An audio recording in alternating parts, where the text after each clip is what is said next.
Boa noite a todos.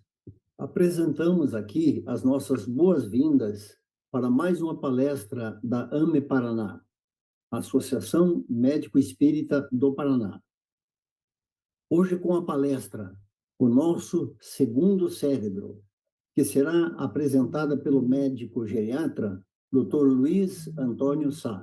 Boa noite a todos, sejam todos bem-vindos. Obrigado, Eduardo, pela introdução aí para nós.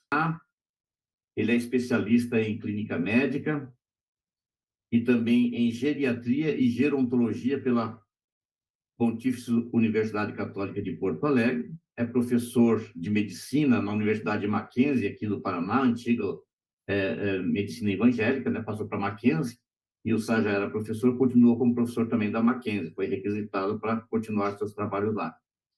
E com um tema muito interessante, muito inovador, curioso, né? E que tenho certeza todos nós vamos gostar bastante, que é o nosso segundo cérebro. Então, o Sá vai falar aí no tempo dele, que for necessário, mais ou menos em torno de 1 hora, e depois disso nós teremos as perguntas, as respostas, um bate-papo aí para quem quiser fazer as perguntas. A todos os médicos da AME, seja o nosso bem-vindo, né? O nosso bem-vindo, para que nós possamos fortalecer cada vez mais esses estudos científicos que fortalecem e que nos mostram a participação espiritual da mente e todas essas situações que a gente não estuda completamente nas universidades, mas que podemos estudar na Associação dos Médicos Espíritas. Então, doutor Luiz Antônio Sá, a palavra. Muito obrigado, boa noite a todos. Eu quero agradecer essa introdução que você e o Rodovaldo fizeram. Não sei se sou tão merecedor assim, mas, como eu disse há pouco, aqui reúne-se várias personalidades do mundo espírita, do mundo médico, e eu me sinto honrado de estar essa noite aqui para tentar explicar um assunto que deveras é interessante e espero que vocês entendam e ficamos à disposição depois para as perguntas. O tema que foi sugerido e o tema que eu escolhi também é um tema muito atual, porque a medicina está descobrindo um novo caminho. E esse nosso segundo cérebro, eu já vou contar o fim do filme logo, quem é o segundo cérebro, porque tem tudo a ver com o que nós vamos falar em seguida. Nosso segundo cérebro é o nosso intestino, coisa que para muitas pessoas soa assim como algo muito estranho. Mas isso, Hipócrates, há mais de 2000 anos, já dizia que a razão de todas as nossas doenças era o intestino. E essa questão do intestino ficou um tanto esquecida ao longo dos anos. No século XIX, alguns pesquisadores começaram a falar sobre o assunto. Esse assunto foi mais ou menos esquecido. Até que alguns anos atrás, pesquisadores, né, começaram a ver a importância que tem o intestino e o quanto ele pode estar prejudicando ou ajudando a vida das pessoas. Então, esse é o nosso tema de hoje, e eu peço um pouco de paciência no início. Acredito que do meio da aula em diante, menos que isso, ela torna-se mais interessante, porque para nós entendermos o intestino, eu preciso falar alguma coisinha aí rápida, né, sobre anatomia, o que é o intestino, sobre sua fisiologia, e depois nós vamos adentrando realmente aquilo que nos propusemos hoje. Então, o intestino é um tubo, não é? Que mede aproximadamente 9 metros, que vai da boca até o ânus, né? E ocupa uma área de 250 metros quadrados. Imagine que nós temos em nosso abdômen 250 metros quadrados, que parece um absurdo, né? Mas é que está tão arrumadinho ali que cabe direitinho, não é? Ele faz parte essencial do nosso sistema digestório e ele tem duas divisões, não é? Que é o intestino grosso e o intestino delgado. O intestino delgado, a responsabilidade maior dele é de absorver os nutrientes e mede mais ou menos uns 7 metros de comprimento por uns 4 de diâmetro. E possui 3 subdivisões, né? O duodeno, o jejúno e o íleo, já na fronteira com o intestino grosso. Então, anatomicamente, esse é o intestino delgado, e aqui o intestino grosso. O intestino grosso, a função maior dele, grosso modo falando, é reter a água, né, do bolo fecal e fazer com que as fezes tenham a sua consistência natural. E aqui vem um problema muito grande, principalmente quando a pessoa é idosa, que leva mais tempo para fazer cocô, já que o tema tem tudo a ver, não é? Porque quanto mais tempo esse bolo fecal ficar retido no intestino grosso, mais dura vai ficando e mais dificulta a evacuação. Então, é um organismo, vamos dizer assim, um intestino muito importante, porque se você não tiver uma evacuação completa e regular, ela vai ficando cada vez mais endurecida e com mais dificuldade. O intestino grosso mede aproximadamente 1,5 m e mais ou menos 6,5 centímetros de diâmetro.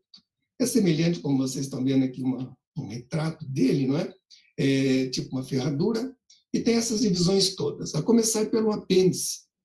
Esse apêndice tão falado, né? Foi tão operado, no passado as pessoas morriam de apêndice, de apendicite, né? Tantas doenças, tantas coisas, e hoje não se escuta mais falar tanto. Não sei se foi uma epidemia de apendicite, ou os médicos operavam mesmo, enfim, isso se fala cada vez menos. Então, as suas divisões do seco, colo ascendente, transverso, colo descendente, sigmoide, e vai terminar no reto e no ânus. Aqui é uma região muito propícia para doença diverticular. É muito comum as pessoas se queixarem, eu estou com divertículo, que é a doença diverticular. Essa doença diverticular pode incomodar muitas pessoas e normalmente se situa no colo descendente. Então, quando alguém fala, estou com divertículo, né?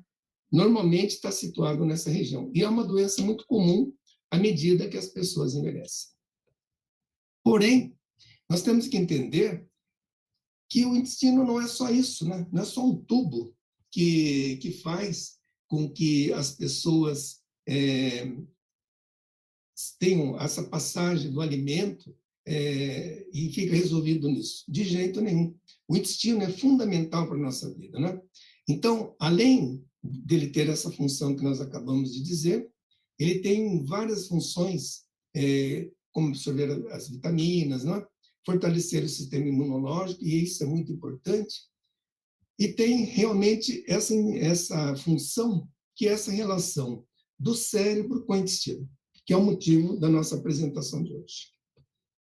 E, para isso, saíram muitas publicações, quer do Brasil, quer de outros países, falando, virou meio uma moda, virou um boom, falar sobre a saúde do intestino.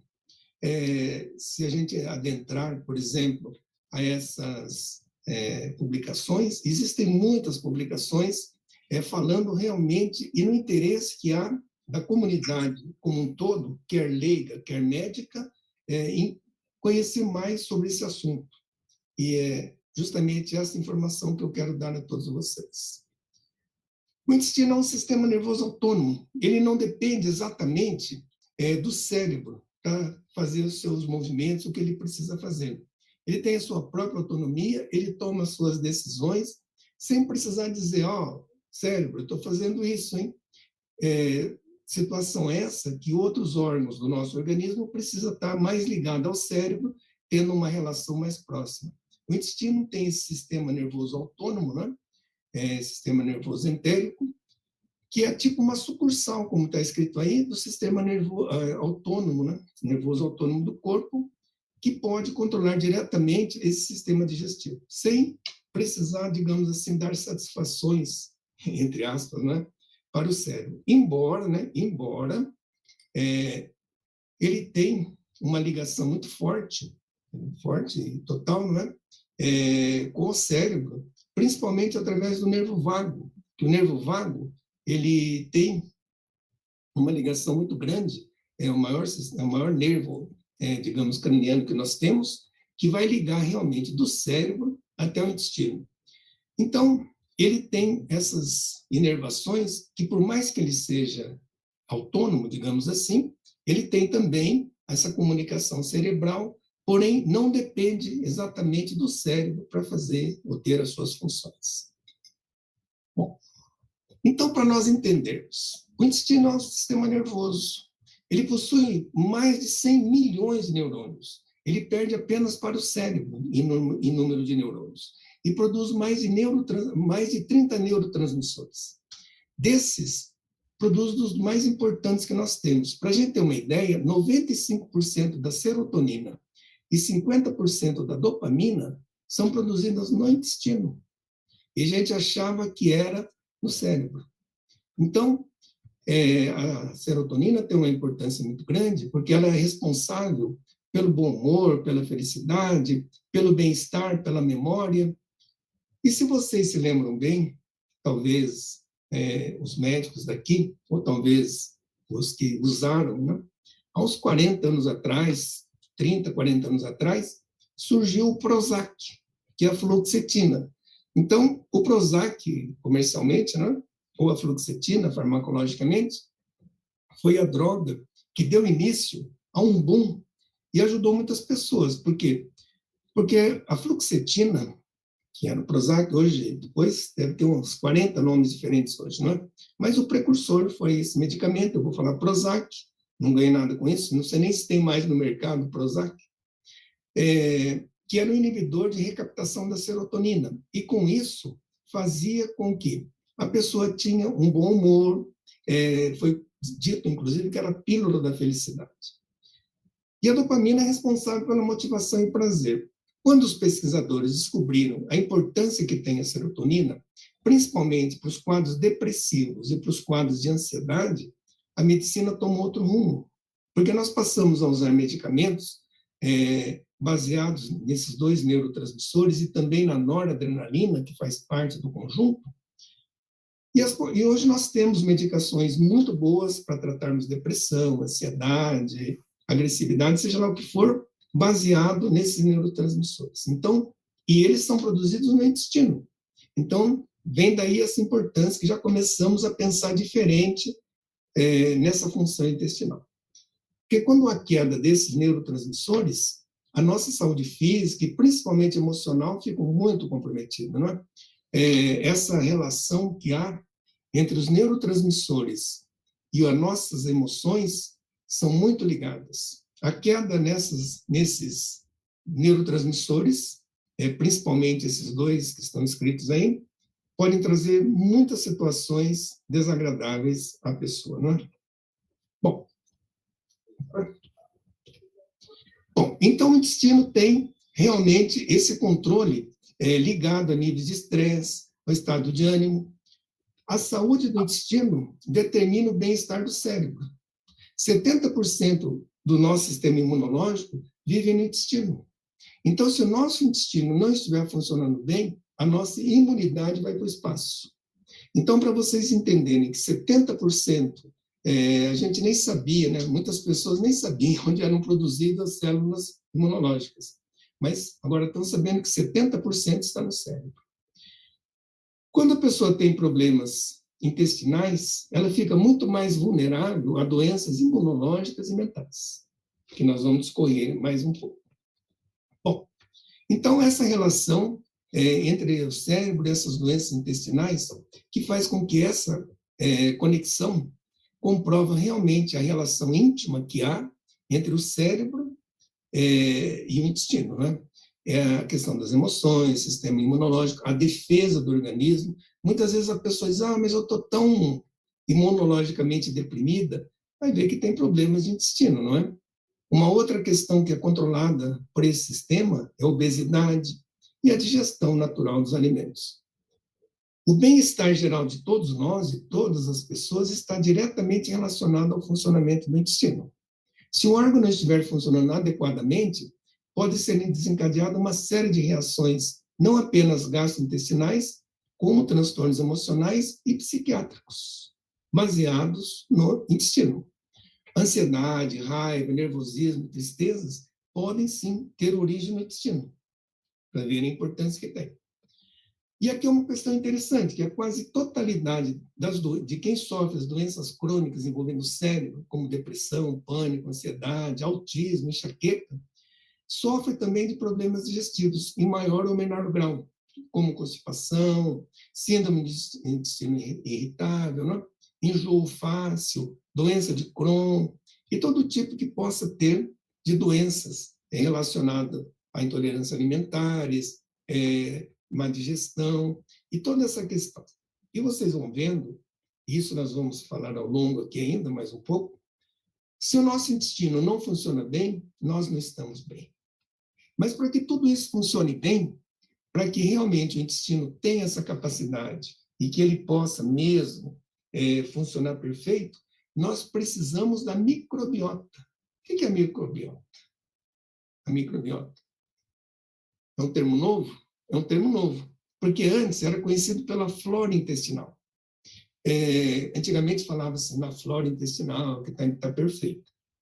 Só que descobriu-se que a flora intestinal, quando se fala em flora, você pensa somente em bactérias. Mas os estudos mostraram que a microbiota, ela não é só constituída de bactérias.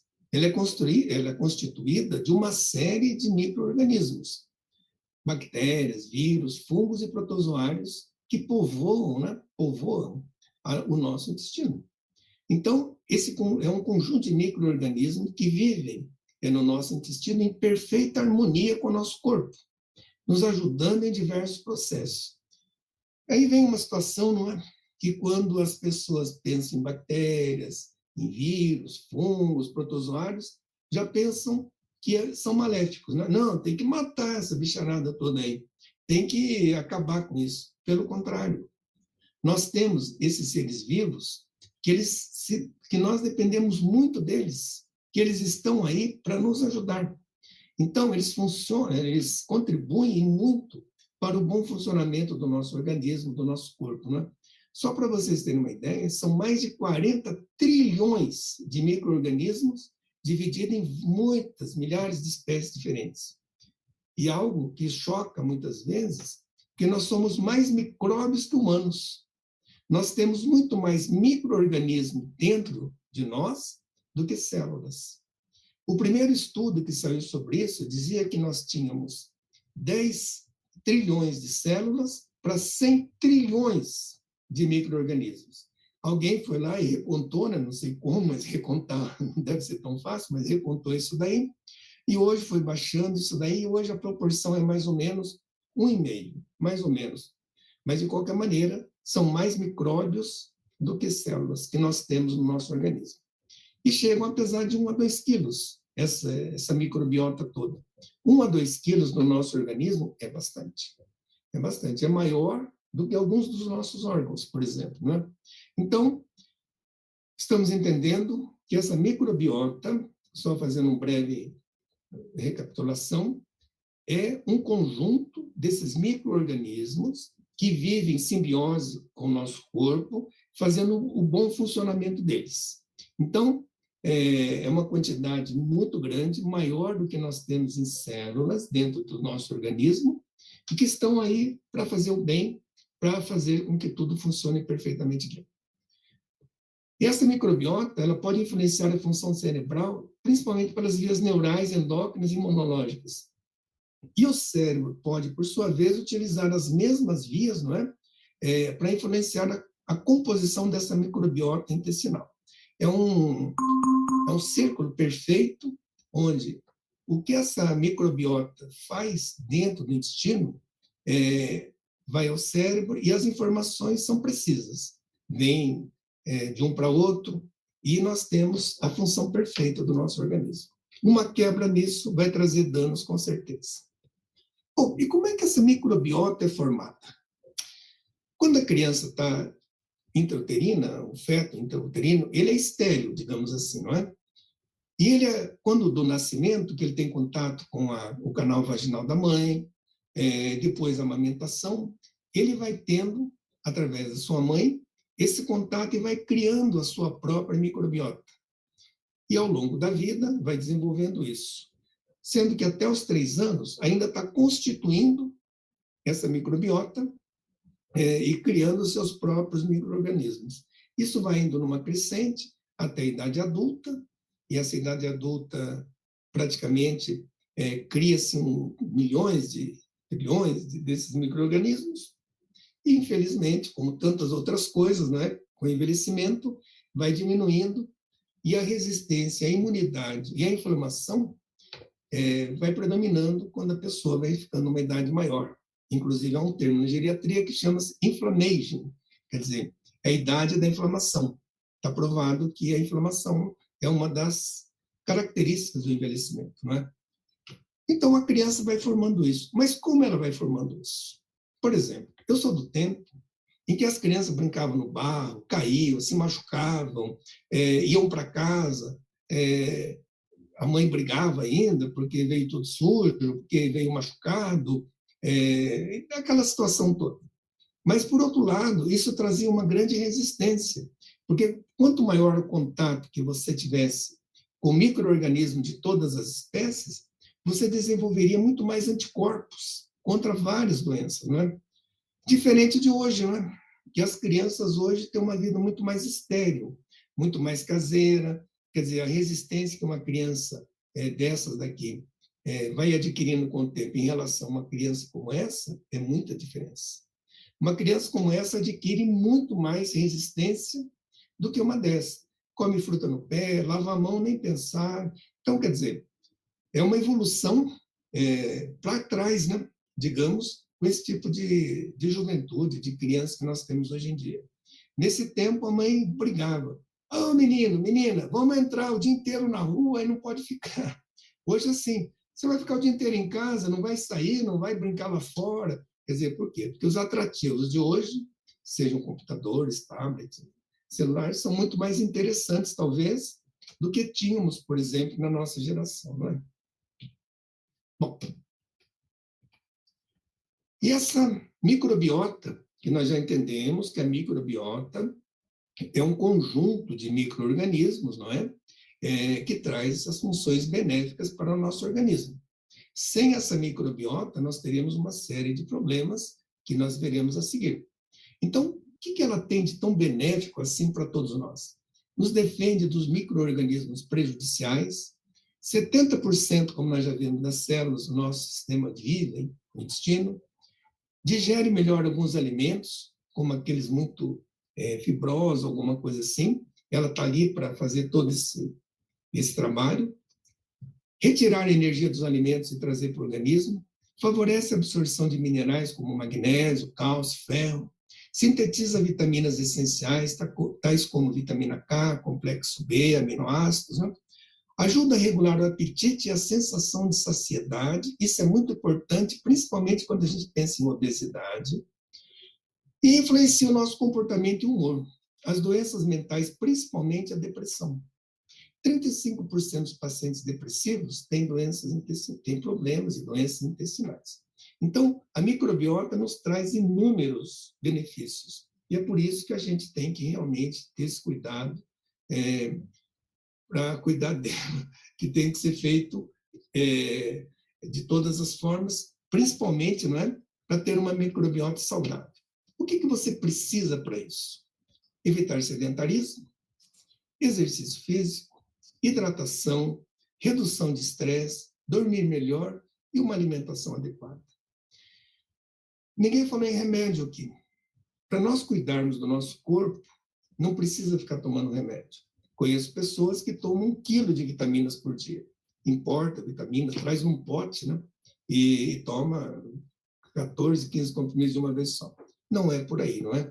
Se você tiver seguir a base, que é isso daqui, evitar o sedentarismo, exercício físico, hidratação, diminuir o estresse, ter qualidade de sono. Hoje, cada vez mais se estuda o quão é importante o sono.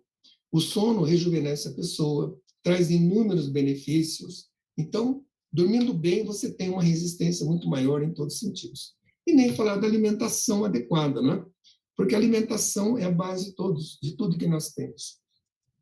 O que você vai comer, diz um ditado que nós somos o que comemos, não é? Então, nós temos que procurar ter qualidade nessa comida. Sempre priorizando frutas, verduras, grãos integrais, oleaginosas, sementes, ovos, não é? Carnes magras. Não é que não pode comer carne, você pode comer, mas não é comer aquele monte de gordura, não é? Alimentos integrais, fermentados, né? Nós já vamos ver a importância que tem os iogurtes, os queijos, o kefir, e o chocolate amargo. O chocolate amargo é saudável, ou ao leite, esse que a gente gosta, que é o docinho, esse não é tão saudável. O saudável realmente é o amargo, né? Bom, e a relação fica assim. Um cérebro saudável tem um intestino saudável e uma microbiota saudável. A microbiota saudável leva um intestino saudável a um cérebro saudável. Qualquer quebra nessa relação vai trazer, sim, danos às pessoas e realmente as consequências não são tão boas, não. Bom, por que não são tão boas? Porque se você não cumpriu a tua parte, você vai entrar num processo chamado disbiose. O que é a disbiose? A disbiose é um desequilíbrio nessa microbiota em que vai haver uma predominância das bactérias ruins em relação às bactérias ou aos micro-organismos bons. Então, vai aumentar esse número das bactérias ruins e que pode, sim, levar à inflamação, vai diminuir tudo aquilo que a gente falou da microbiota saudável, não é? Diminuir a absorção de nutrientes, vai ter problemas emocionais, psiquiátricos. Então, de uma forma geral, uma gama de doenças que essa pessoa vai ter por causa da disbiose. Por quê? Porque houve uma desregulação nessa questão das bactérias, predominando as bactérias ruins em detrimento das boas. Então, por que isso acontece, não é? Primeiro, uso excessivo de antibióticos. Que o antibiótico ele é muito bom para matar bactérias ruins, porque, claro, nós estamos com uma infecção, nós temos, sim, que tomar antibiótico, aquele antibiótico necessário. Mas tem gente que faz isso meio, digamos, de rotina. Ainda bem que hoje é controlado. Você hoje vai comprar antibiótico somente com receitas. Mas havia um tempo que a pessoa tinha uma dificuldade de urinar, corria lá comprar uma ciprofloxacina, norfloxacina, seja lá o que for. A pessoa tinha uma dor para engolir, que era algo inflamatório, corria tomar lá uma amoxicilina, seja lá o que for. Com a regulamentação, isso melhorou muito, porque as pessoas tomavam antibióticos sem ter nenhum tipo de critério. E isso, com certeza, foi destruindo essa microbiota, antigamente dizia-se a flora intestinal. Né? Então, é uma das causas muito grandes de desequilíbrio nessa microbiota. Consumo excessivo de alimentos industrializados, né? Embutidos, ultraprocessados, biscoitinhos, salgadinhos, essa coisa toda. Gorduras, né? Tudo isso que nós estamos falando aqui, nessa questão desse tipo de alimentos. Né? Excesso de sal e açúcar, nem precisa dizer, o malefício que é você comer muito sal, vai lhe trazer problemas de toda ordem, cardiológicos, renais, coisas assim, não é? Fumo e álcool está em qualquer desprescrição, não é? Você falar do fumo é chover no molhado, falar do álcool é chover no molhado. Tanto um como o outro leva a danos muito grandes no sistema digestório, quer no estômago, com problemas de úlceras, de gastrite, de refluxo, quer no intestino, com destruição da flora ou da microbiota, não é? Então, os danos são muito grandes. O estresse, doença muito comum, né? Muito comum, que nós temos que combater. Nós vamos falar daqui a pouquinho sobre ansiedade, mas eu quero adiantar o seguinte. O Brasil é hoje o segundo país do mundo em ansiedade. Perde apenas para o Japão. Então, dá a impressão que nós somos o povo da alegria, o povo feliz, o povo que está sempre aí fazendo festa, não sei o quê, mas nós somos o segundo país do mundo em ansiedade. E um dos primeiros também em depressão. Então, é algo que a gente não imagina, né? Pô, o povo brasileiro é carnaval, é festa, é isso, é aquilo, mas não é bem assim, infelizmente. E o sedentarismo, né? É tão difícil você tirar alguém do sofá. Eu que trabalho com isso todo dia, às vezes eu me canso, sabe? No bom sentido. Porque eu tenho pacientes de 20 anos ou mais que eu falo, ó, vamos fazer um exercício, vamos fazer alguma coisa. Ah, tá bom. E não fazem. Quer dizer, e o sedentarismo é um grande mal. Porque você precisa de mexer seu corpo, você precisa do exercício para você ter todas as suas funções, não apenas a intestinal, como toda a função do seu corpo, você precisa para que tudo funcione de uma forma perfeita, né? Bom, e o que acontece se você tem essa desbiose? Desbiose, vocês já entenderam que é a desregulação com a predominância das bactérias ou dos micro-organismos ruins em detrimento dos bons. Começa a predominar os ruins em relação aos bons. Então, o que tem? Distensão abdominal, má digestão, períodos alternados de diarreia e prisão de ventre, fezes mal formadas, cansaço, dor de cabeça, candidíase de repetição por diminuição da imunidade, problemas para organizar pensamentos ou se concentrar, a pessoa fica desatenciosa, ansiedade e depressão, intolerância na função cognitiva, principalmente na memória. Então, vocês vejam como o intestino, né, essa desregulação nessa microbiota, essa desregulação dentro do nosso organismo, que parece que como o intestino não está funcionando bem, pode ter todos esses tipos de problemas, pode ter todo esse tipo de problema. E o pior, se continuar dessa maneira, e você não corrigi-la, você vai ter, em consequência, intolerância à lactose, cada vez mais comum, não é? Me lembro que no passado a gente tomava leite diretamente da vaca, né? Ia na mangueira, tirava o leite e tomava. Hoje é um número crescente de pessoas com intolerância à lactose. Talvez pela qualidade do leite, talvez pelos componentes químicos, talvez pela desbiose, como nós acabamos de falar. A doença celíaca, né, outra também que se fala muito, síndrome do intestino irritável, que realmente é complicado, doenças do coração, demência de Alzheimer e doença de Parkinson. Vejam vocês, são duas doenças degenerativas do cérebro. E quando você vê que tem alguma relação com o intestino, você começa a ver como é importante nós termos um bom funcionamento intestinal. Câncer de reto, digamos que pode ser até esperado, porque já está por ali mesmo e tal, não é? Mas quando você pensa no estado demencial ou numa doença de Parkinson, aí você começa a falar, poxa, tem que cuidar mesmo, né? E além do que também doenças do sistema imunológico, como artrite, lúpus, ou metabólicas, como diabetes tipo 2. Então, um pequeno resumo disso. Nós temos a nossa microbiota, que ela deve funcionar perfeitamente bem, com predominância dos micro-organismos, né, liderados pelas bactérias, que devem funcionar perfeitamente bem. A partir do momento que há um desequilíbrio, onde predominam essas bactérias ruins, ou esses micro-organismos ruins, levamos a todos esses problemas. Então, imaginem, não cuidando disso, até que ponto nós podemos chegar na nossa saúde e no nosso bem-estar, não é? Bom, mas para uma boa função intestinal, tem algumas saídas que a gente pode fazer também. E aí é um campo muito ligado à nutrição, mas eu vou tentar dar alguma luz sobre esses assuntos. Porque a gente fala, e acredito que boa parte das pessoas que estão assistindo não entende muito, não conhece muito, fala, mas não entende perfeitamente, e eu vou tentar explicar alguma coisa.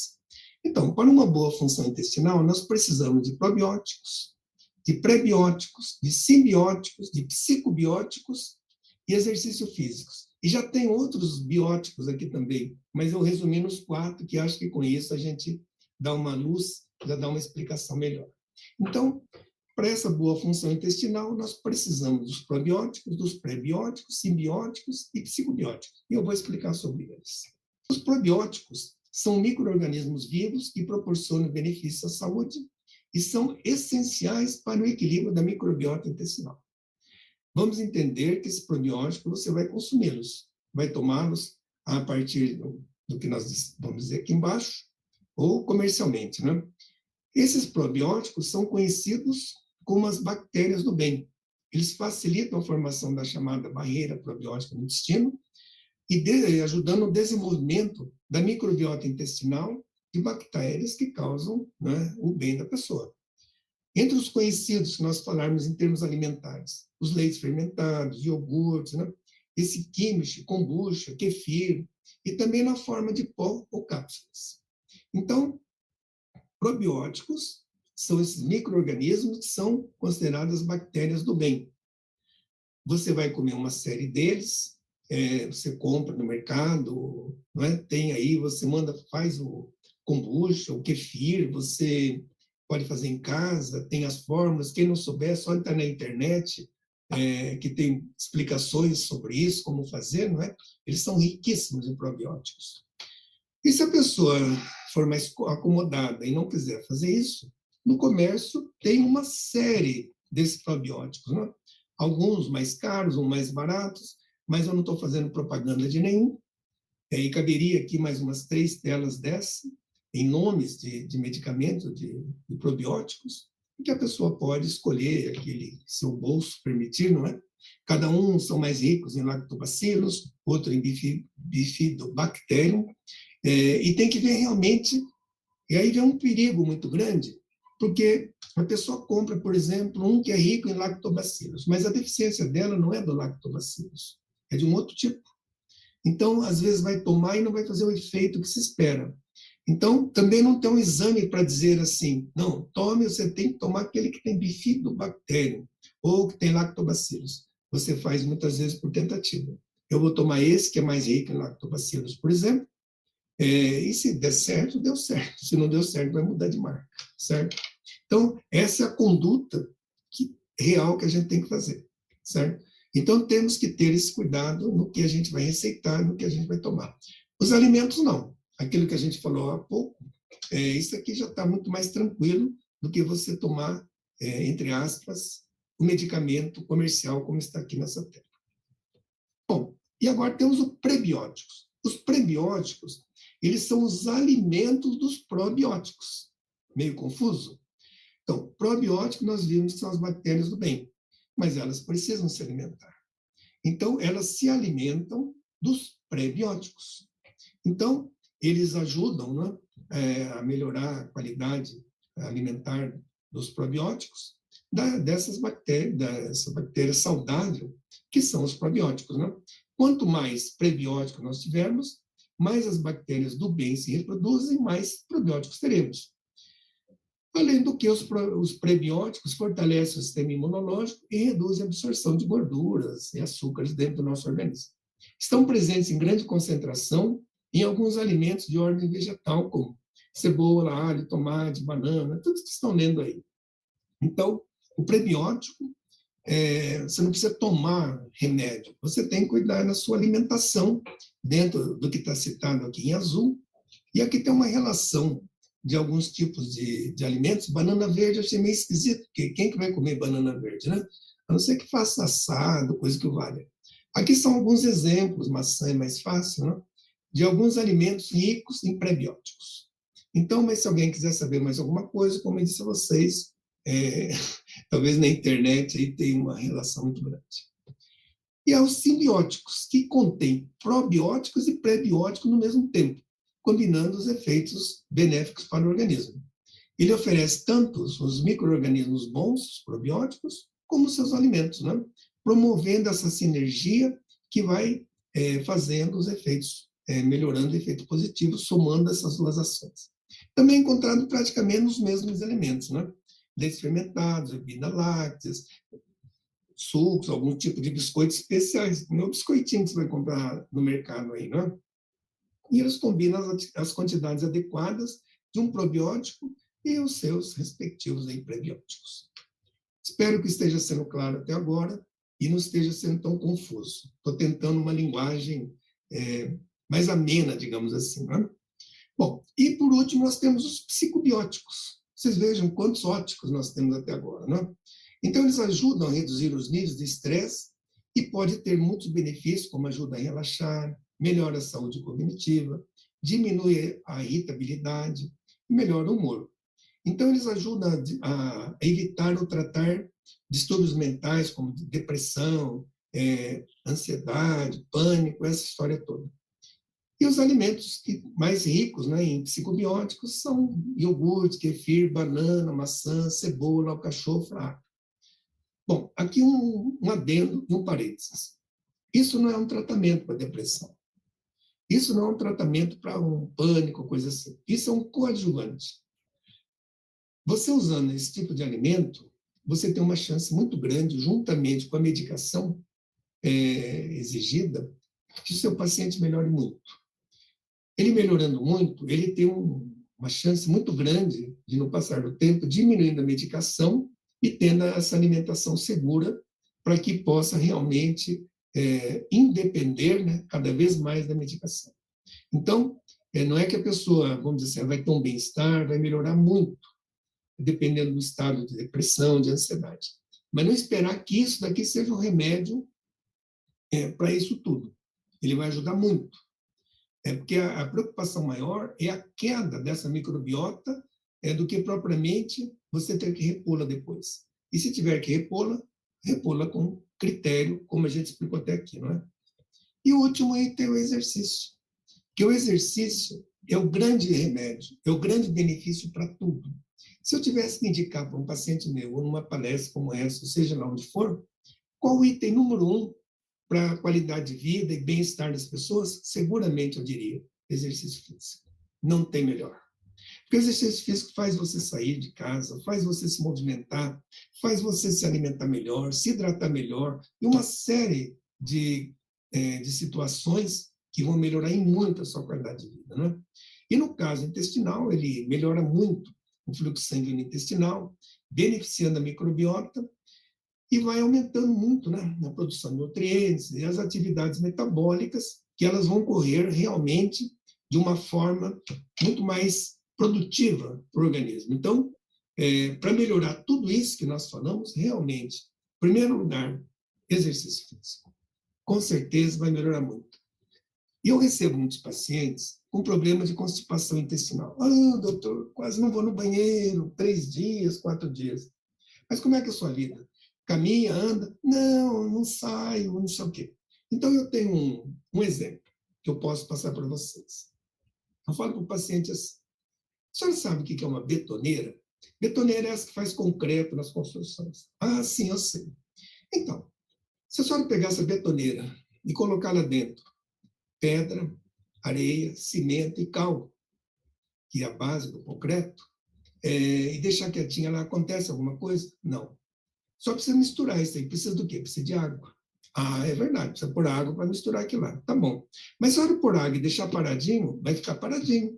O que precisa? Aquela betoneira precisa girar, girar, misturando tudo aquilo, e depois vai sair a massa para o concreto.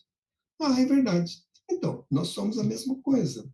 Nós precisamos da água, nós precisamos dessa massa, que seriam fibras, alimentação, um alimento realmente condizente com isso, vegetais, de uma forma geral, não é?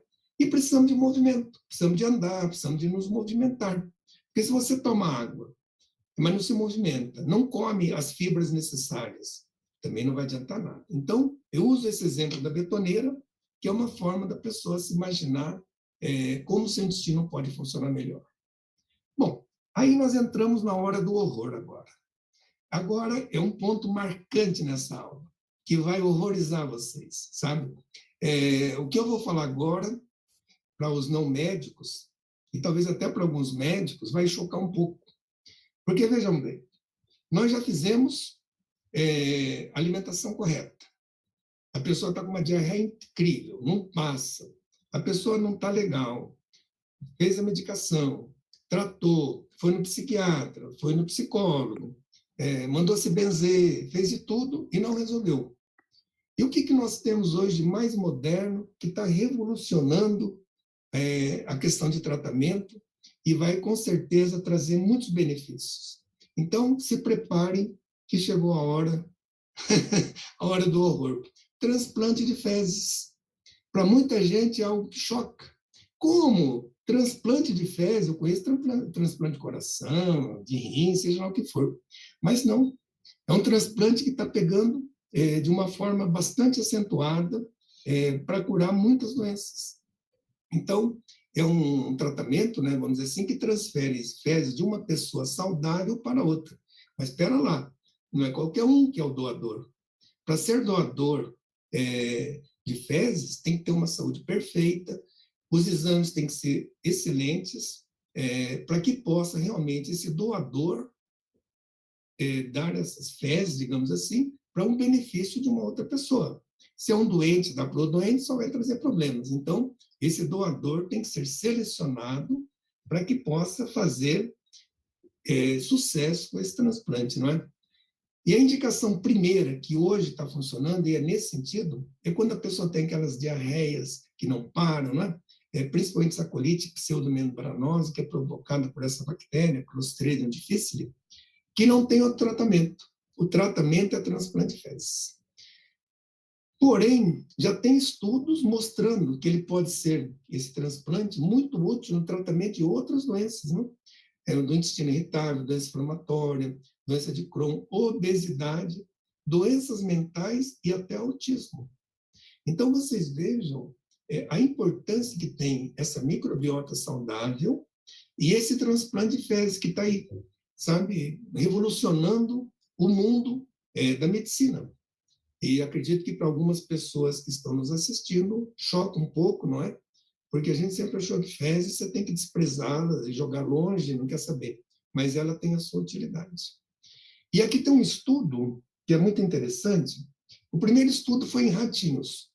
Então, eles pegavam fezes do ratinho gordo e aplicavam no ratinho magro. E esse ratinho magro, adquirindo aquelas bactérias do ratinho gordo, tornava-se obeso também. E vice-versa.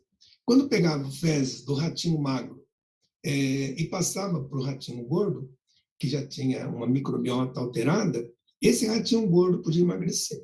Da mesma forma que está ruim de ver aqui, por causa desse rosa aqui, que não ficou legal, se você pegar as fezes de uma pessoa obesa, que já tem essa microbiota toda complicada, e injetar num ratinho magro, esse ratinho magro pode ganhar peso e ficar gordinho e obeso. Da mesma forma, se for uma pessoa magra, rígida, saudável, e fizer um transplante dessas bactérias, das fezes, né? No ratinho magro, ele vai continuar magro, se ele era gordo, ele vai ficar magro. Então, vocês entendam, na questão da obesidade, a importância que é essa microbiota intestinal. Que você, fazendo esse tipo de tratamento, você tem realmente a possibilidade de fazer um bem ou, dependendo do seu estado geral, fazer um mal à pessoa, não é? Bom, e como é que é feito esse transplante? Vamos entender que 50% de nossas fezes são bactérias, por isso que elas são aproveitadas, né? Muitas delas boas, e esse transplante, ele vai evitar, né, para as pessoas que precisam. O que eles fazem? Então, pega as fezes do paciente, em torno de 50 gramas, dilui-se em soro fisiológico e coloca-se no intestino do paciente. Pode ser através de sonda, de endoscopia, colonoscopia, seja a forma que for. Então, ela é feita, essas fezes são colhidas, são refrigeradas, depois de diluídas, né, coadas todas, e elas ficam à espera da pessoa que precisa delas. Então, o paciente já foi escolhido para recebê-las, né? E então esse é o processo. Então coa-se, pega as fezes, coa-se e depois coloca-se num soro, dilui isso daí e passa justamente as bactérias. Não é que vai todas as fezes para o paciente, vai realmente o que é importante, que são as bactérias. Bom, após o que nós falamos até agora, eu vou deixar aqui uma dúvida para todos aí. Aliás, uma conclusão. Vocês já ouviram desde pequeno a palavra enfesado. Baseado no que nós falamos até agora, relacionado ao intestino, às fezes, dá para entender como a pessoa é enfesada? Dá para entender quando falar, pô, aquele cara é enfesado, hein? O verbo enfesar, não? Então, de repente, o que nós falamos aqui, vocês hoje estão descobrindo, talvez, o sentido maior desta palavra, que é a palavra enfesado, certo? Bom, e o que a gente pode indicar de início? Para que começar as pessoas melhorarem alguns conceitos, né? Procure descascar mais e desembalar menos.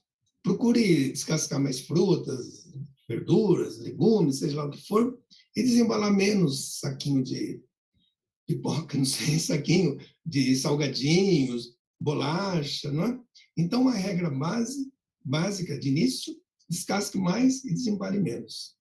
E pensar no seu microbioma como um bichinho de estimação. Ele precisa de cuidados. As pessoas não têm lá seus gatinhos, cachorrinhos, que recebem ração de melhor qualidade, fazem de tudo. Nós também temos nossos bichinhos. Só que esses nossos bichinhos internos, né, eles estão ali para nos ajudar. Então, se nós cuidarmos deles como deve, do que nós falamos aqui anteriormente, com certeza a qualidade nossa de vida vai ser muito grande. Então, esse é um conselho que fica, não é? Para que as pessoas cuidem realmente daquilo que lhe é importante.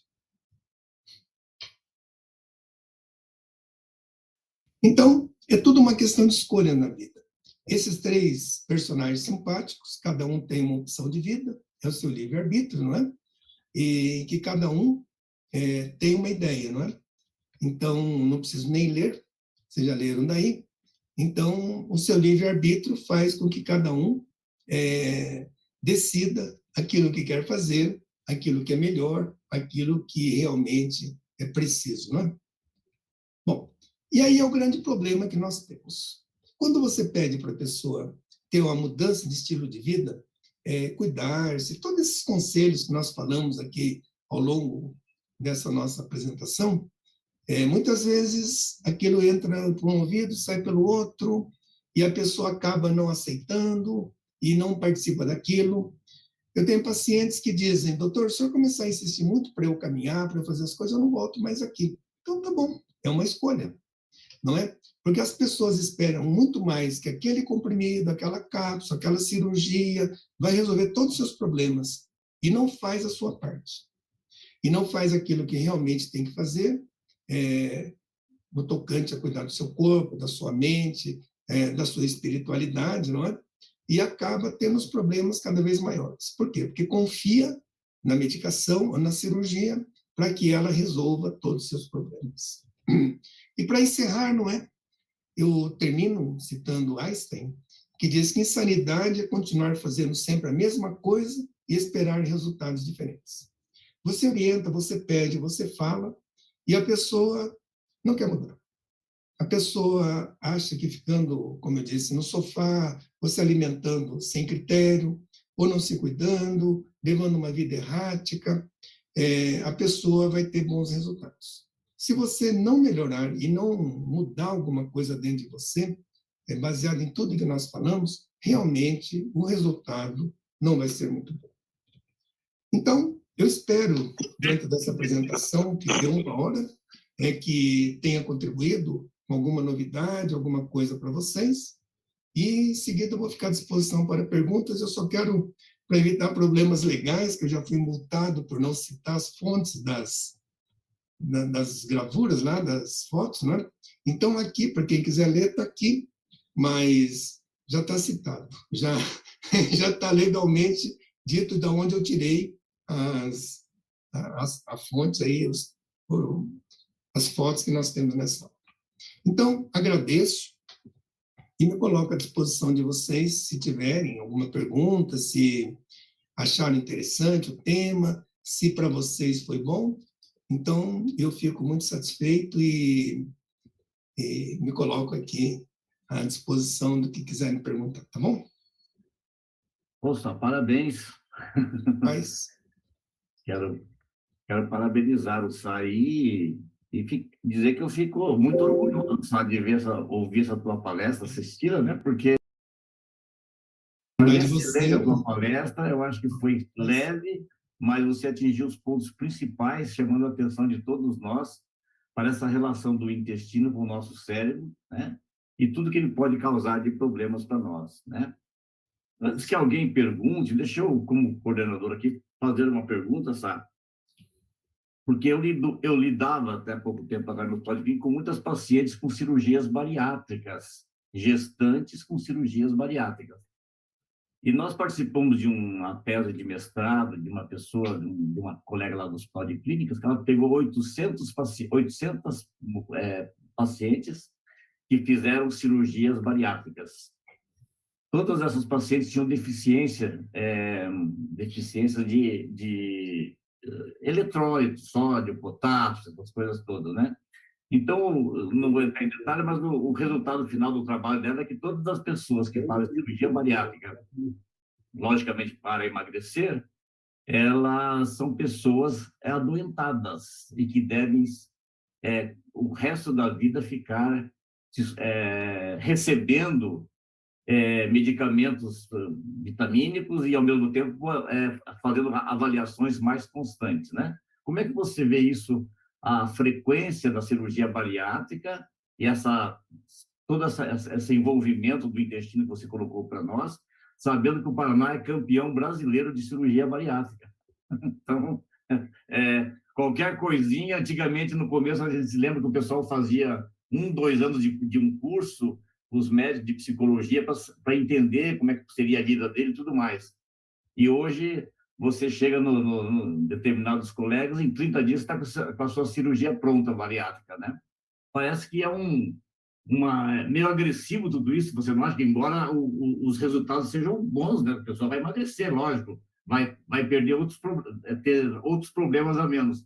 Mas aí a gente vê que faz um clarão no nosso intestino aí e uma repercussão cerebral. Você tem alguma coisa nesse sentido ou não? Ah, sim, né? Porque veja, Tristão, primeiro que a cirurgia bariátrica é uma mutilação, não é?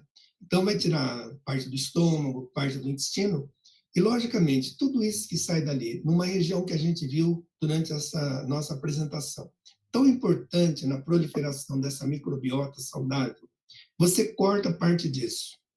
Além de você lesar parte do intestino e do estômago, essa microbiota ficou deficitária, quer dizer, diminuiu muito, a absorção cai muito, e a cirurgia bariátrica é mais ou menos aquela penúltima gravura que eu coloquei, não é?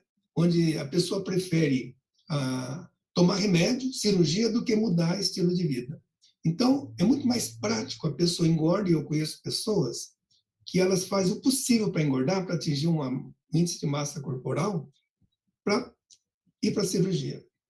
Ao invés de procurar perder peso, ela procura ganhar peso para entrar naquele nível, que tem um nível de índice de massa corporal, para ser operada. Como se isso resolvesse tudo. E a gente vê também que é um interesse, me perdoe alguns colegas médicos, muito grande, porque é bem paga, né? Então, qualquer coisa vamos fazer, e tem grandes médicos aí que fazem 3 por dia, sei lá. E você disse uma coisa muito importante, porque antes, a espera pela Previdência, para operar pelo INSS, demorava anos, um tempo lá.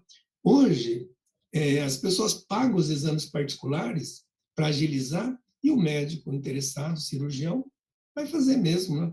Agora, a longo prazo, Tristão, tem muito a ser visto, né? Que essa deficiência que acontece de vitaminas, de toda essa história que nós falamos, a longo prazo vai ter problemas, com certeza, físicos e mentais. Exatamente. Ok. Se alguém tiver mais alguma pergunta. A Sara. Oi, Sara. Sara que é nutricionista, né? Então tá. Boa noite, doutor Sá. Boa noite, Sara. Minha gratidão pelo seu compartilhar de tão valiosos conhecimentos para nos enriquecer. Então, minha gratidão mais uma vez. Muito gentil, obrigado. Como dizia meu pai, não fiz mais que obrigação.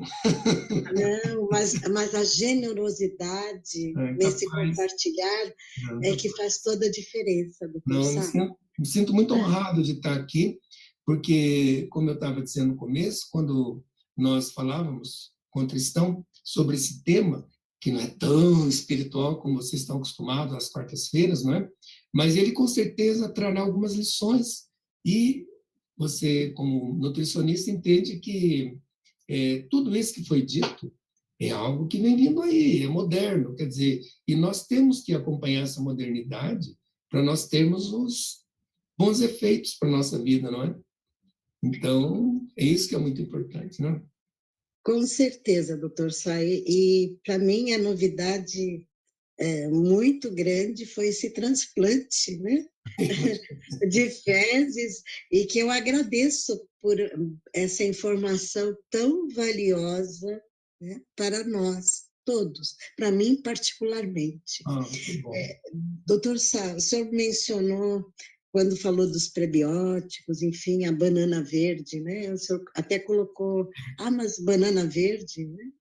É que, na realidade, ela tem um amido resistente, que é uma fibra insolúvel e que é fermentado pela microbiota, né? E que, de uma certa forma, implementa, né? Esse mundo, né? Mas a minha questão, doutor Sá, é algo que me intrigou há muito tempo em relação à serotonina, porque o senhor mencionou que 95% da serotonina é produzida no intestino, não é isso? Isso mesmo. E o que assim, agora eu vou lhe confessar o que há anos, porque hoje eu estou com 65 anos, mas eu acredito que o senhor vai me auxiliar a elucidar essa questão. O senhor também mencionou que vamos dizer, o baixo nível de serotonina estaria relacionada a vários problemas nas pessoas, no ponto de vista da agressividade, enfim, né? Já que desencadeia essa reação. Então, o que me intriga é a questão espiritual, que nós sabemos da ação obsessora, mas a repercussão desse baixo nível de serotonina para justificar, vamos dizer assim, essa agressividade no ser humano a ponto dele aniquilar, vamos dizer assim, né? A vida, né, de outro ser. Existem estudos que direcionam, porque muitas vezes as pessoas dizem, mas eu não pude me controlar, né? E eu acabei, né, atirando, ou enfim, né, usando de qualquer outro instrumento para agredir. Então, vamos dizer assim, a que ponto nós podemos fazer essa relação do ponto de vista orgânico, né? Sim. Por favor, doutor Sá. Claro. Veja assim, a serotonina já foi estudada há anos, não é? Vamos entender assim, os primeiros antidepressivos foram os tricíclicos, que tinha também alguma relação com a serotonina. Mas o marco, como eu falei durante a aula, foi a vinda da fluoxetina e do Prozac. Aí mudou realmente muitas coisas. As pessoas passavam a tomar aquilo, vamos dizer assim, punha até na caixa d'água da cidade, porque todo mundo se achava depressivo, triste, essa coisa toda. E a serotonina, ele é um neurotransmissor muito importante, você entendeu? Porque eu não vou dar uma aula aqui sobre como que ele é recaptado, né? Como a serotonina é recaptada ao nível dos neurônios, mas tem uma relação muito grande com o emocional, muito grande. Como a gente falou ali, quando há uma queda no nível da serotonina dentro dos neurônios, dentro da sinapse, principalmente que há entre os neurônios, o estado emocional da pessoa cai muito. E esse cair muito representa uma situação psiquiátrica muito séria, entendeu? No caso depressivo, no caso de uma esquizofrenia, no caso de um pânico, das ansiedades de uma forma geral. Tanto que o melhor medicamento para você tratar a ansiedade são os antidepressivos. Claro, você pode usar esses medicamentos que nós temos aí, né? A larga aí, os antipsicóticos, coisas que o valem. Mas a ação deles todos, quando você tem a serotonina envolvida, com certeza o bem-estar da pessoa é melhor. Você entendeu?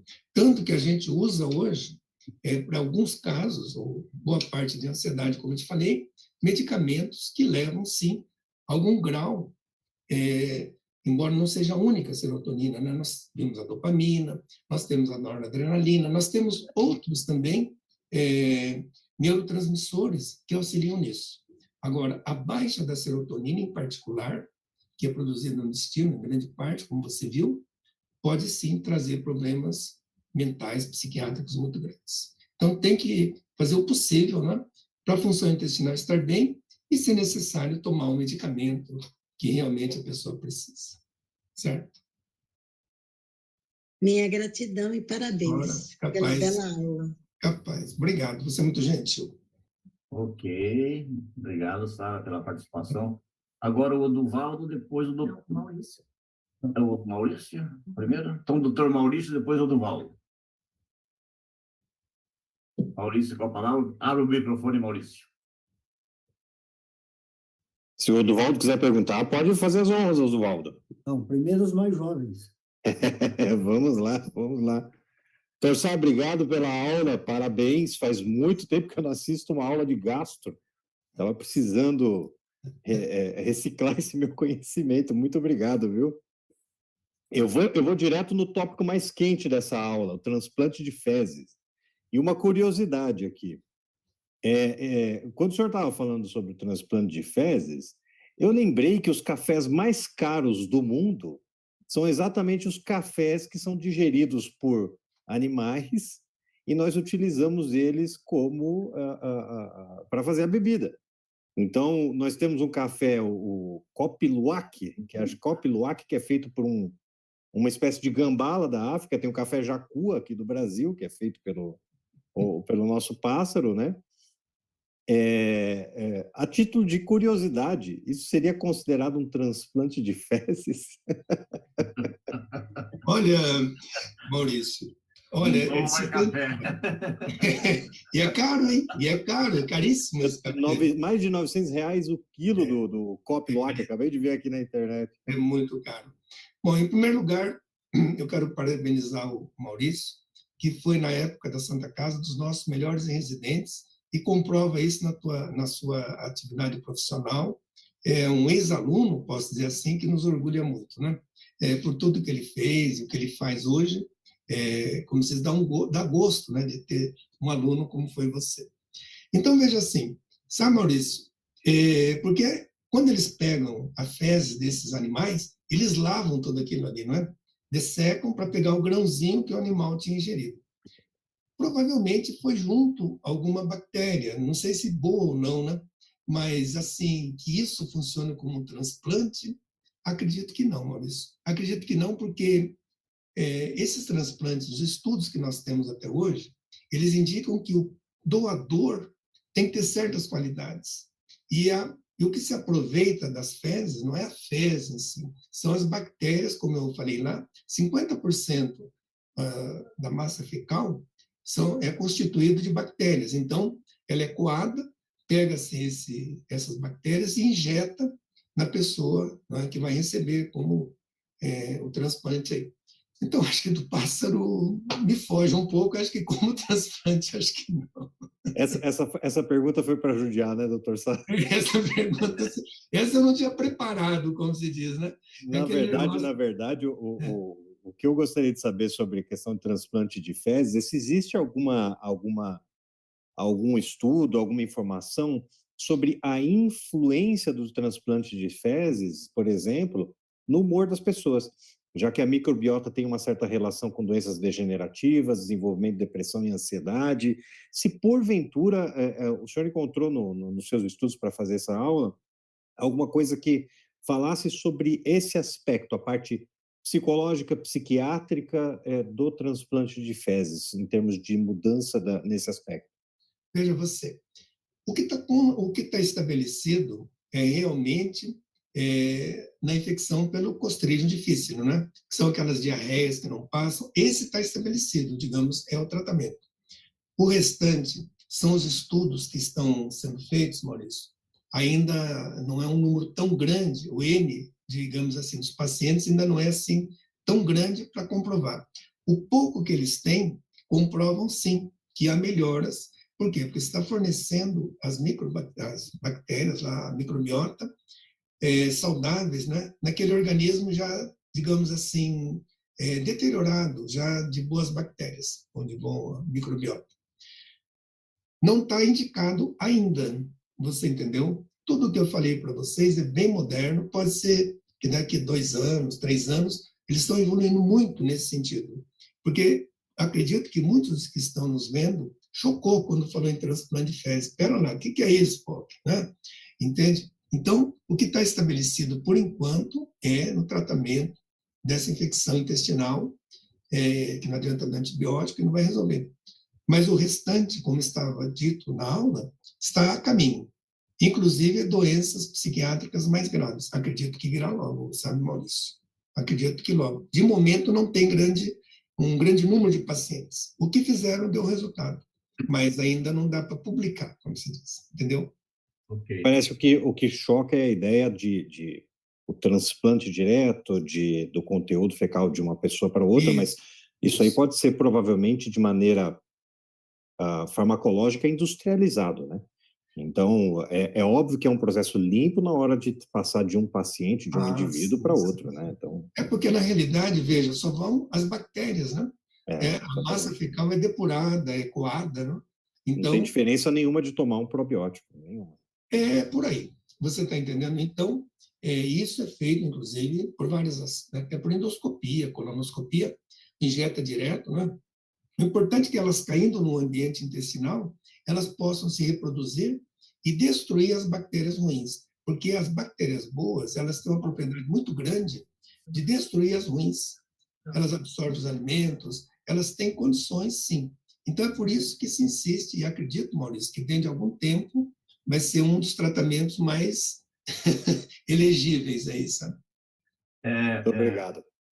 Rapaz. Uma colaboração aí, o ano passado, ainda lá nos Policlínicos, um dos nossos doutorandos participava do grupo lá do Nossa Senhora de Gastro que faz esse transplante de fezes, né? E ele me colocou que tinha sido feito aqui no Nossa Senhora das Graças dois transplantes, né? E a Universidade Federal de Minas Gerais é pioneira nesta área, instalou lá um centro desse, que tinha feito 11 transplantes, né? Isso. Aí eu perguntei para ele o que precisava, já que ele estava nessa equipe, o que precisava ter o doador das fezes. Então, esse doador não pode ser obeso, tem que ser magro, não pode ter sobrepeso nem peso, né? E que tenha nascido de parto vaginal, porque tem que ter passado pela trato vaginal, onde adquiriu bactérias, né?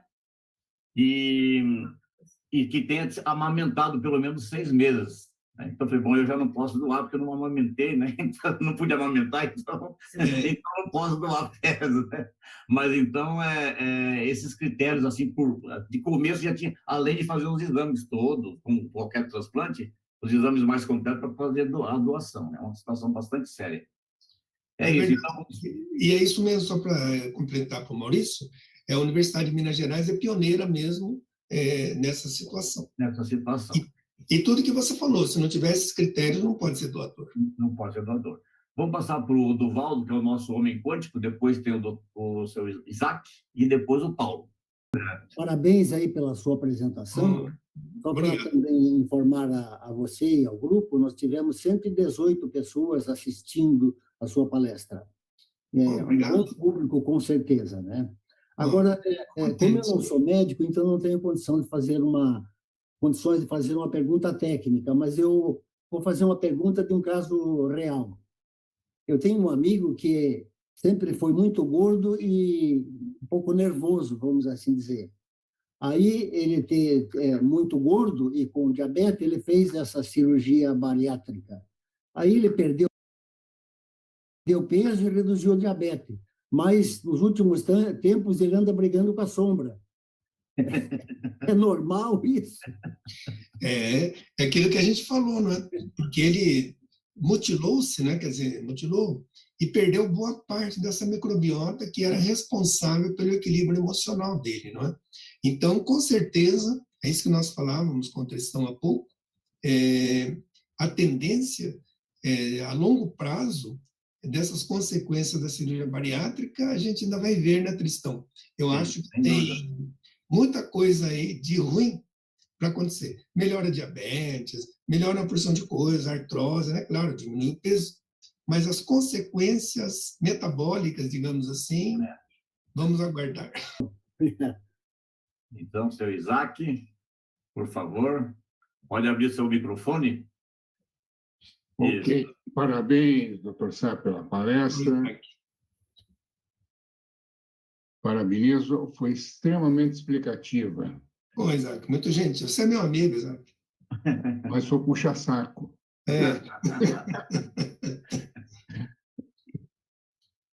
Quando a gente fala em serotonina, a gente fala em tudo, só se esquece do primeiro elemento, que é o mais importante da serotonina, que é o triptofano. O organismo não produz triptofano. A alimentação tem que ser rica em triptofano. Comer sardinha, aminoácido. Então, Claro. temos que correr atrás do triptofano dentro da alimentação ou suplementar. Outra coisa, ele falou sobre o café. Só explicando o café, quando você tem o do marsupial, você tem do pássaro e você tem do elefante também.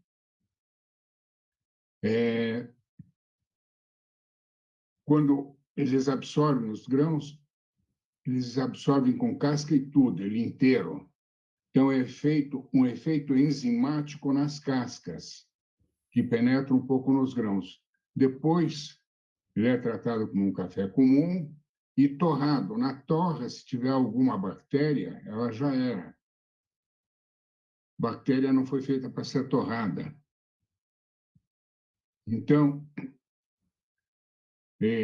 sobre o transplante que você falou, eu acredito que, se isso virar uma rotina, a muito curto prazo vai começar a se preparar coquetéis probióticos, uma variedade de bactérias sãs.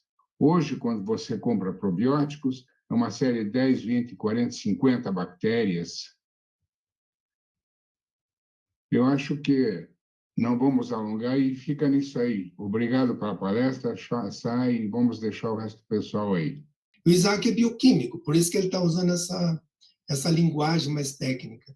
E eu não entrei em triptofano, coisa assim, porque eu acho que ficaria muito extenso e acho que boa parte do nosso público ia ficar meio perdido, mais perdido assim, se usasse muitos termos técnicos. Então, por isso eu preferi me abster disso. Né? Mas obrigado pela participação.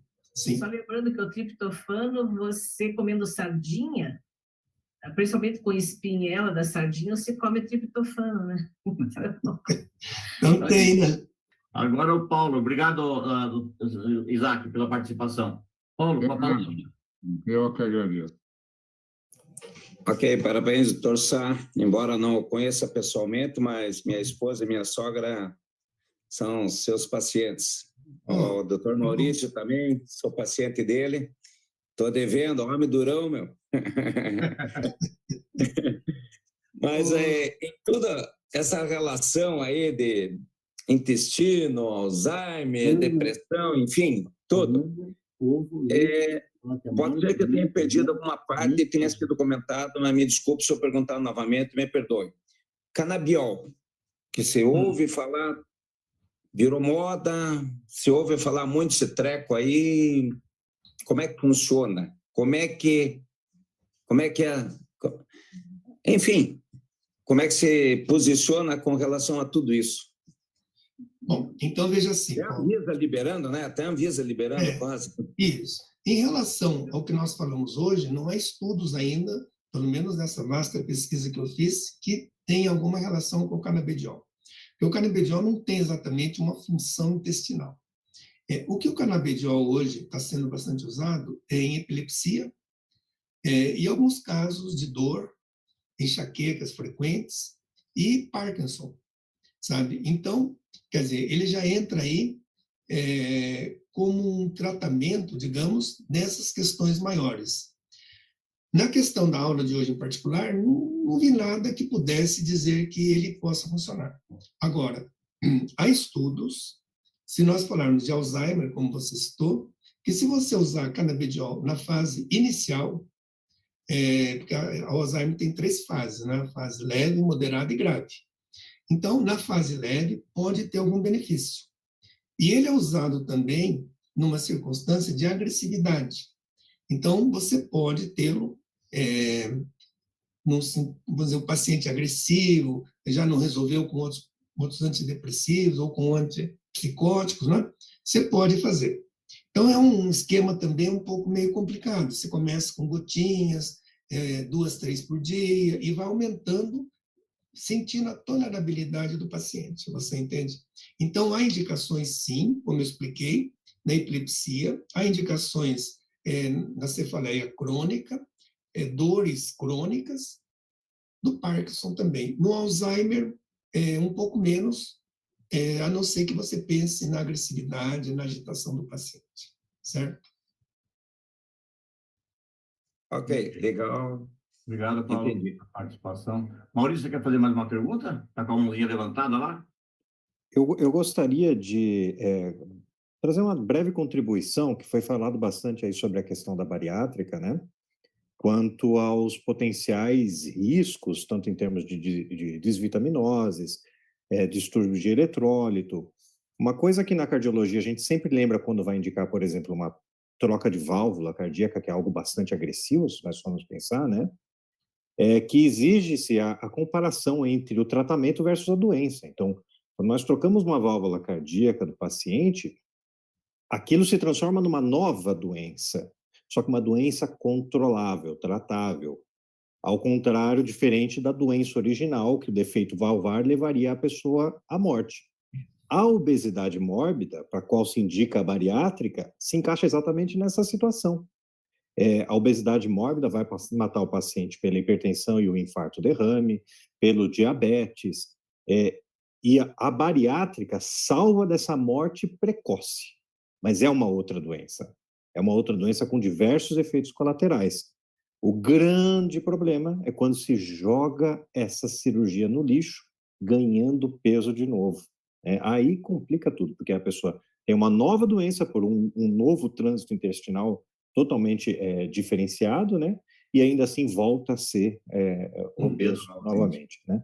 Então, só queria dar essa pequena nota. Porque na realidade, Maurício, você sabe muito bem, o Tristão, os colegas médicos aqui, é que se a pessoa não tiver uma devida preparação psicológica, porque a pessoa tem uma vontade louca de comer, não é?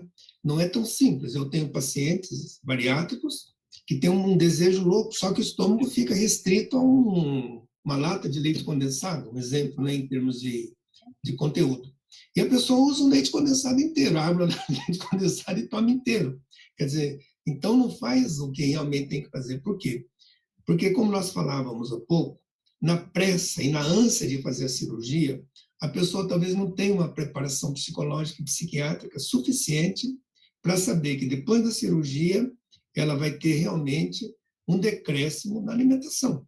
Se a pessoa não for bem educada nesse sentido, com certeza vai engordar de novo. E com pior qualidade de vida, né? Que vai voltar pior do que estava, como você bem falou aí. Sabe que minha mãe ficaria feliz em ouvir isso, mas, na minha opinião, o principal profissional para tratar a obesidade é o psicólogo. Pois é. Por isso que eu disse, se não houver uma boa preparação, sabendo que lá depois da cirurgia já não tem que mudar os hábitos alimentares, comendo realmente o que é essencial, aí a coisa fica complicada, muito complicada. Eu queria falar um pouquinho aí, Sá. Pois não? Sá, eu vou te chamar de Sá porque a gente é amigo e tal. Bom, mas é verdade, não tem frescura, como se diz aqui, né? Não, Sá, olha, eu tenho visto outras palestras tuas, e inclusive algumas que você tem dado por aí, tem me mandado aí pelo WhatsApp, eu abro e assisto, mas olha, eu fiquei surpreso realmente com a dimensão do teu conhecimento nesse assunto. Realmente fiquei admirado da profundidade com que você tratou esse assunto. Eu que, afinal de contas, eu tenho formação em humanas, não conheço nada dessa área, na verdade, eu sou um poeta. Então, então isso aí, para mim, foi um mergulho no conhecimento extraordinário. Por exemplo, essa dimensão que você dá, ser mais de 200 metros quadrados do tamanho do intestino, né? De que nós temos mais micro-organismos do que células, são coisas que eu não sabia. Então, realmente, a tua palestra ela foi de uma riqueza de conhecimento extraordinária, né? essa questão aí do transplante de fezes, a hora que a coisa apareceu na tela, eu realmente me assustei, eu pensei, meu Deus do céu, como é que vão fazer isso? Como é que vão fazer esse transplante? Porque eu pensei nas fezes na sua integralidade, né? Como é que vai transferir aí para outro intestino? E daí você colocou muito bem, né, essa parte científica, laboratorial, com que é feito. E o Maurício falou que isso poderia ser um projeto farmacológico, só que seria melhor mudar a nomenclatura aí, para não assustar o pessoal aí, né? Mas parabéns, olha, eu tenho Manuel. orgulho de ser teu amigo. Manuel, A gente teve essa convivência lá na casa e eu me parabenizo muito você, Sá. Obrigado. Então, passamos a palavra para o doutor Laércio, e o doutor Laércio depois já pode fazer o encerramento para nós. O Luiz Antônio é o nosso médico. E eu quero agradecer de público a atitude do Luiz Antônio durante o meu acidente. Foi muito importante, meus filhos e todos que me presenciaram sempre me diz da eficiência e do trabalho do Luiz Antônio. Então, quero agradecer a todos. Eu estava com a Célia aqui, mas ela se retirou. Em nome da Célia também, agradecer a todos. E que Deus nos abençoe, que a nossa AME continue produzindo tanto trabalho, tanta coisa boa e diversificada, que eu achei que o assunto hoje estava um pouco diferente daquele que se fala de espiritismo, mas eu acho que o Sá chegou a uma situação tão importante, dando a todos nós um esclarecimento. E eu fico muito honrado de tê-lo como amigo e fico muito grato por suas palavras.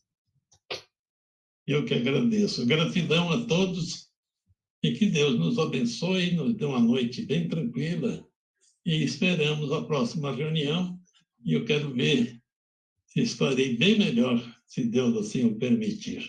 Muito obrigado. Muito obrigado.